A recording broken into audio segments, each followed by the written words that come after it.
I've had the clear out of all clear outs this summer. It's going to be a completely different Nuneaton squad that you see in this first game of the new season. And the media have predicted us as favourites for promotion. Hello and welcome to part 24 of Backing the Boro. I'm Kev. Coming up on today's episode, we're going to have a look through all of our summer transfers, play our first game of the season against Kettering, and try and work out how that is... Oh, actually, we've dropped down to fourth now. At one point, we were predicted first. Does it still say on there? No, we're down to fourth now. That's a slight improvement. The board are still just looking for us to have a mid-table finish, but the media seem convinced that we're set for promotion this year. But as I said, we've had a clear out, and look at all of the familiar faces that have left the club. We need to say goodbye to Ashley Chambers, who has not signed for anyone yet. Bless his cotton socks. Kenny Clark, who's gone to Chester. Adam Coombs, still not signed for anyone. I mean, this is starting to say a lot. James Smith, Owen Wheeler, some of these were fringe players. El Bekri has gone somewhere. I don't know where that is. Khalid Mohammed never really got in our team, hasn't found a club yet. Mahoney never really got in the side. Tomlinson did though, and he's not found a club yet. Jordan Nicholson has made the leap up to Scunthorpe in League One. I think he was always a little bit too good for us. Elliot Taylor has gone as well. Our backup keeper's gone to Dulwich. And then a bunch of youngsters. So lots and lots of players have left. The board actually increased our wage budget. We have nearly £23,000 a week now, and we have signed a lot of players. So let's meet the new guys. I mean, it's not millions of players, but plenty, and it's a change in tactic is a coming as well. Let's see if you can guess the new tactic by the players that we've signed. So Lewis Maynard, 31-year-old central midfielder. I said I wasn't going to sign loads of old men with experience at this level, but he actually looks quite good. He does what I want him to do. I wanted a ball-winning midfielder. He's an experienced one who's better than anyone else we had at the club, has been playing in the league above for Salford. It just seemed like if I was going to spend money on someone, he would be the one. Plus, he's not on a massive wage either, so we're not paying overpaid, bloated salaries like we were with Nicholson and Chambers. Ben Hornsby is a midfielder or winger. He's got 3-star current ability, 5-star potential, on loan from Tranmere, who he signed on a free transfer from Sheffield Wednesday previously. Steve Borrell is a central midfielder / left winger, 18 years old, 2.5-star current ability, 5-star potential, came in on a free from Derby. Nathan Baxter is a non-League to Legend alumni. I think he was with us 2 years ago, maybe at Boston. He's on loan from Lincoln, 20-year-old Dutch central defender, 2.5-star current ability, 5-star potential, been around a little bit, was at Everton, then Telstar in Holland, then Lincoln, on loan at Telford, now he's on loan with us. So plenty of clubs for such a young career. Jamie Grimes is a 29-year-old centre-back, another one where it seemed worth spending the money to bring him in. He's only on £600 a week.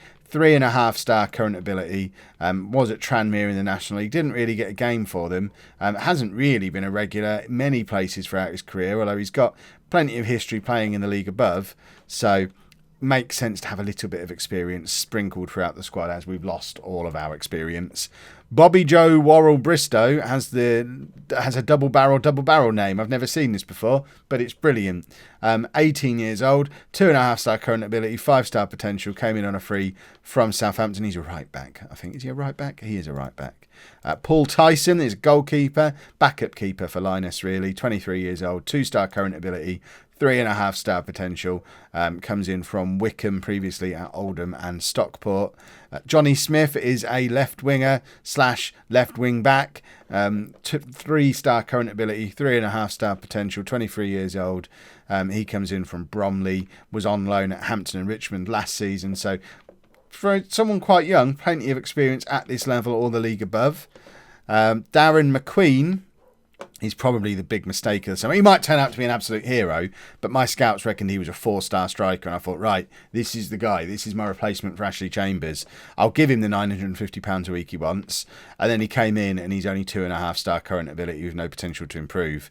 And to be fair, I should have known that looking at his history. He barely played for Ebbsfleet in the league above, barely played for him at this level. he wasn't even scoring a goal every 2 games in the Ryman League. But he's previously of Tottenham and Ipswich, 2 teams that are significant for non-league to legend historians. So, I don't know. He might score some goals. I mean, his stats aren't that impressive, are they? I think he was probably a bit of a... He'll go on to be a hero now. Lionel Stone, he's a familiar face to non-league to legend followers from this year, last year, the year, but we always sign Lionel Stone. In the lower leagues, you can't get much better of a centre-half than Lionel Stone. 24 years old, 3-star current ability, 4-star potential, has had 3 years at Dartford in the Conference South and has decided to move north to the land of pies and gravy. Although they eat pies in the south, don't they? Just without gravy, which is weird. Tyrone Marsh, 26-year-old striker, 3-star current ability, has been at Macclesfield in League 2 but never really played. Did play a little bit more for them in the National League and has had sort of smatterings of performances and goals throughout his career. Never really been a regular anywhere though. Mitch Brundle, he's going to be our new superstar. Comes in, 25-year-old central midfielder, 3.5-star current ability. Probably better than anyone else at the club. He's who I consider to be my replacement for Jordan Nicholson. Was at Dover. In fact, no, Torquay last year but didn't really play, which is weird because he'd been at Dover and Gateshead and Braintree all at the same level, pretty much ever present for years, and has league experience as well. Don't know why Torquay didn't play him. Was he injured a lot last year? Not really. Torquay just didn't like the look of him, I guess. And then lastly, Jordan Burrow is another striker, 27 years old, 3-star current ability. He's been at Gateshead where he's been regular-ish, can play out wide as well, which I'm hoping that's why he hasn't scored very many goals. We don't seem to have a 30-goal-a-season man anywhere in this number, so I'm hoping someone emerges to fill that role as the season goes on. But before I show you the tactic that we're going to be using, we have a bit of a problem. Luca Ercolani hasn't got a work permit, and I only noticed it as I was picking the team for this game. I don't remember a news notification or anything come through.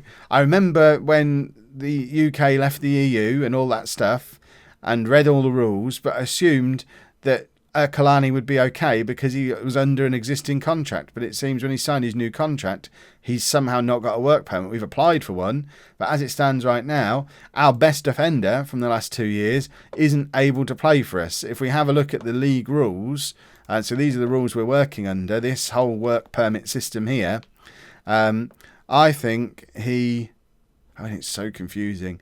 If we look at so he would be in a contract renewal. He's played pretty much every game for the last 2 years, so he's a contract renewal, but it's based on percentage of international appearances in recent matches. Now, obviously, he's not played any international appearances in previous matches.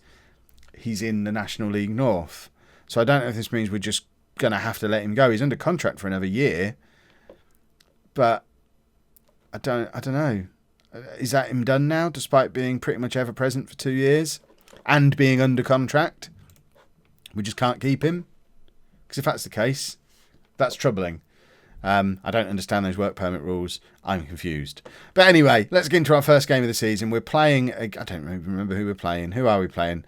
No, Nuneaton's us. We're playing Kettering, and this is the team that we're putting out there. We are doing a 4-4-2, and it is pretty much the 4-4-2 that we used with Bath in non-league to legend to win the National League South. There's a couple of little tweaks to it, but, you know, it worked with a team that had far lower quality players than what we've got here at Nuneaton. So if it worked for them, I don't see why it shouldn't work for us.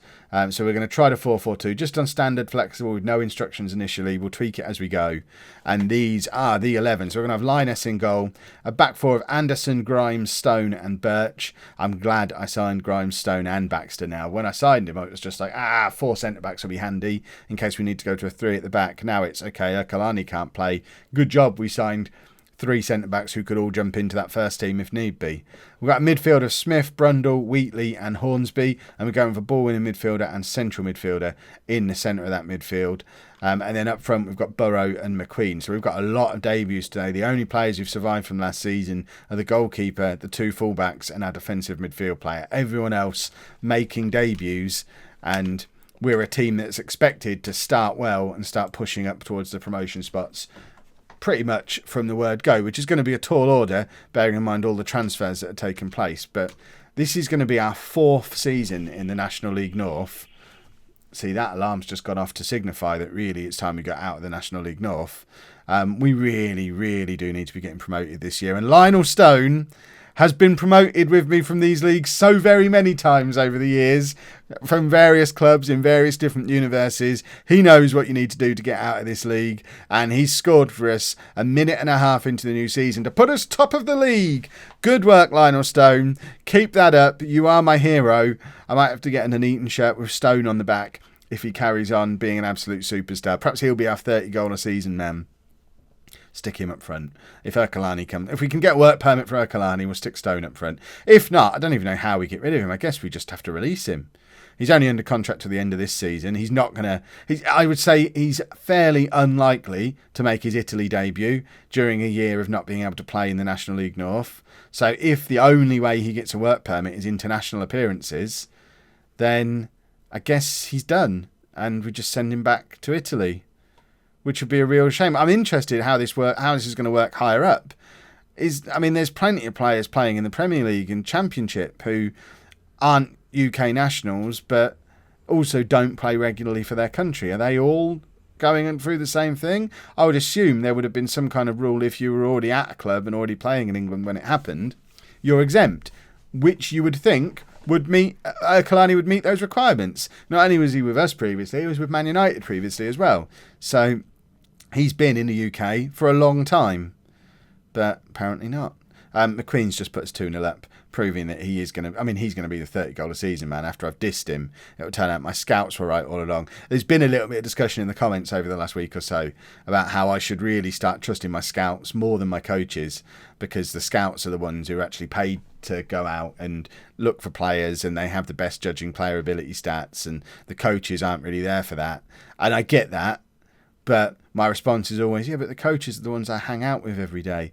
The scouts, I always view them in the same way as if you watched The Office like 15 years ago, whenever that was on, and you'd have the people in the office led by Ricky Gervais as David Brent, and I'm not him, obviously. I'm the cool guy who was level above him, the area manager man. But the office was led by Ricky Gervais, and you had his team in there that he was working with every day. And even though they were a little bit incompetent because they were the ones he was working with every day, they're the ones he trusted. And every now and again, you'd get that travelling salesman come in with his moustache and his stories, and no one liked him because he was the outsider, and he thought he was all that, and he thought he could judge player ability better than the people in the office, and we all know he couldn't. And that's my view on scouts. My guys who I work with every day, of course we know better than these fancy people who just get paid to drive around and watch football matches. They don't even do any real work. They just go and watch football matches. What do they know? They're just a necessary evil. So that's why I trust my assistant manager and my coaches more than them. I realise there's absolutely no in-game logic behind that, but it's all psychological. I'm always going to go with what my coaches say, because, the scout have a vote when a player is about to join the club, and if they're there for 10 years, the scout never gets another say in how good that player is. I don't like having to judge for myself. That sounds complicated. So once a player's here, if they're here for 10 years, it's always going to be the assistant manager and the coaches who are judging them. So the scout's just there to give me a short list to then randomly pick players from. There's a little look behind the curtain. Anyone who's watched me stream Football Manager knows that really isn't that far away from how the transfer process works. So, scouts. Boo. Coaches. Yay! Right, we're 2-0 up at the moment, which is very pleasant. Are we about to go and grab a third? Anderson started the game with a knock. I won't be too worried about the little cross above his head. Cross comes in from Smith. Is that the name of the guy on the left? McQueen's just got his second. He's going to be a hero, isn't he? It's always the way. If I'm positive about the team or a player, then we're awful. If I criticise a team or a player, they end up being heroes. And McQueen is going to be exactly that, isn't he? That's on his weak foot as well. 2 goals on his debut. And I think we might have a decent player there. Certainly if he can score more consistently than Ashley Chambers did, that would be great. Chambers, although he got 30 goals a season or around that every year he was here, he did it in such bursts of, let's have 8 goals in 5 games and then not score for 2 months. We don't want that. We want someone who's just going to regularly be knocking goals in. Doesn't ever need to be spectacular necessarily, but just is always a goal threat, which for periods of 3, 4, 5 games at a time, Chambers was never even really a goal threat. Never mind scoring goals. He just never even looked like he was going to score goals. So hopefully we'll get something a little bit different from McQueen. Maybe. I like the fact that on a completely new system, I know we've been practicing it all summer in the friendlies and stuff, but we seem to be creating a lot of chances, obviously scoring a lot of goals. Everything seems to be going well at the moment. This is all good. Right, let's get Anderson off just to rest him up. Really, he doesn't need to put himself through this any longer. We're 3-0 up. I guess Boro can go back there. We haven't really got. Well, we've certainly not got a backup left back on the bench. Willis will come on for Boro. Can either of them be the defensive forward? I think they're probably better that way round. And we'll bring Tom Elliott on into midfield. Good old Tom Elliott, who's going to be here forever. And should we drop down to counter-attack him? We'll try and use tactics this season. We're 3-0 up with 20 minutes to go. We've just made some changes. It seems like a good time to start counter-attacking rather than continuing to standard their faces off like we have been so far. I could certainly get on board with standard as a mentality if we continue to score 3 goals in a game. It's when you're doing standard and you're not creating chances that I get all sad. But hopefully the quality of player that we must have players in this team who are too good for this level. Willis makes it 4, I think, is he onside? McQueen did well to intercept. Willis makes it 4-0. He's going to get an opportunity this year. He's obviously a veteran from last year as well. Didn't really get much in the way of opportunity, but of all the strikers we had last year, he's the only one I decided to keep because he's the young one with potential. And there you go, justifying being kept with a goal in his first game of the season. Then he fell over. And how are we only 3rd with a 4-0 win on the first game of the season? Do we have to grab a 5th to get up to first place? We want to be first every game.